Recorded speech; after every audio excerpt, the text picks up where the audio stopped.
The next person we'll be speaking with is Gael Grunewald, who is the head of the Department of Education at the World Zionist Organization. He was born in France and grew up in Paris, later making Aliyah and serving in the IDF. He received a degree in computer engineering in Israel, and he's led several Jewish organizations in Israel and Europe. Please welcome to the stage Gael Grunewald. Hi. Welcome. Welcome. Thank you. So, first of all, sorry. Yeah. I have a debt to Yeshivat Betel too, like Rav Doron Peretz. I had the zchut to make Aliyah, and my first home was in Bet-El. So I have a karat tov to Bet-El. It is the first point that I want to make. Thank you, Dudu. And the second issue, I like New York, but the next meeting, Dudu, you have to do it in Paris. Thank you. Okay, take notes. So tell us, as chairman of education in the World Zionist Congress, what is the responsibility that Israel has for the Jews in the diaspora? I have to tell you that, as you know, Israel has a ministry of the diaspora, meaning that for Israel it's very important to be in touch, to make the connection with those who don't live in Israel. I think that there is no country, there is no any state all over the world, which for it's very, very important to preserve the connection with those who don't live in Israel. And that's why, for example, my department sends shlichim in order to educate, in order to provide the values of Israel. And you should know that every Israeli pays taxes in order, and a part of the taxes is in order to cover the programming that we have for those who live outside from Israel. Because for us, it's very important. Just, I want to give you an example. For example, Birthright, the Taglit program. It's one of the programs that we are doing in Israel in order to give the education that we want to provide. In Israel, is it possible to be Zionist and religious? Of course. Mm-hmm. Of course. Torah and Eretz Israel go together. There is no difference between Torah and Eretz Israel. And those who want really to practice the Torah, we do believe that the time today is to come back to Israel, to return to Israel, and we thank God to have the real privilege to live in the generation which the Jewish nation has returned to his home. Now, does it also work abroad, or is it a community that you would say is disappearing because they stop being religious or because they immigrate to Israel? Yeah, I agree with you. That's why we want to invest in education. That's why we want to spread the message of Zionism.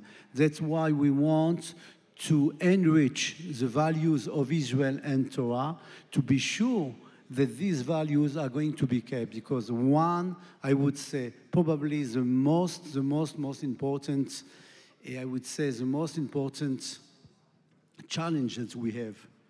And the fact that today the rate of the assimilation is so high, and that's why we need to protect the future of the Jewish people. Yeah, there's a worldwide shortage of educators. How does this affect Jewish education? Actually, as you know, we face to a lack of teachers.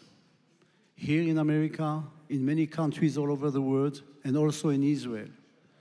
And I think that two things has to be done. One, we must raise the salaries of the teachers. We must raise the status of the teachers, what we call more. I thought that, 100 years ago, to be a teacher, to be a more, it was something very mechubad. It was something very important.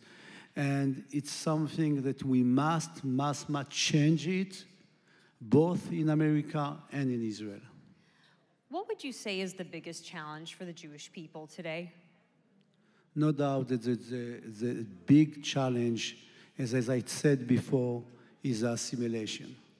It's very, very not easy to be Jewish all over the world.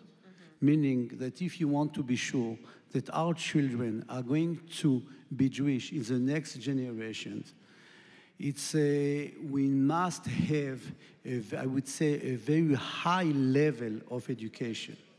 We must be sure that we are going to be able to give to our children what do they need. Since the state has already been established, what do you say to people who ask, why do we still need the World Zionist Organization? Okay, it's a good question.